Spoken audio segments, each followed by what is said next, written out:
Mvua ikinyesha it normally comes down. Ama mnakuja kugundua just leaking slowly by slowly but not coming down. What is the stability of this structure? Tutaweza weka ingine juu? Maybe we do some assessment and introduce some columns after we carry out an assessment. Huwa mnapokea wagonjwa gani wangapi a day? A day can receive about 8. That's an outpatient, but not a clinic. They can be around 60. As in yes, because the pediatric and mother child have clinic. Yes. Kwa hivyo, are there other private hospitals around? Yeah, there's they are facility around.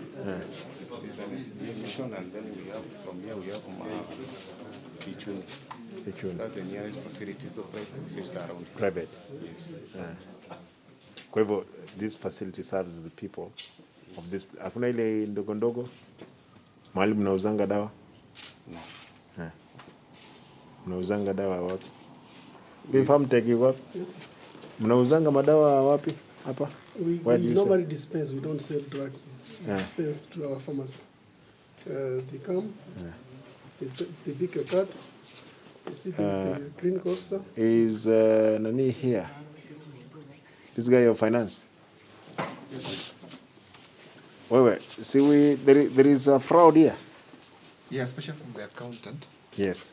He's not keen on the figures. There is fraud, which is happening here. And that's why we have not approved the payment. Kwa hivyo hiyo fraud, wewe ndio ulileta hizo file, want to see nani amehusika one on one. Hatuwezi kuja kuibia madawa watu hapa.